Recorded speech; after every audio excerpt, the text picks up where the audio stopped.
Arewa to the world. Freestyle.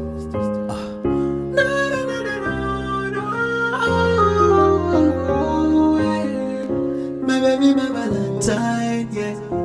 Girl, you the making my temperature to rise. If you don't be about die, I swear. You are like the oxygen I need to survive. I'll be honest. So yeah, Ckay Yadda, I am so obsessed.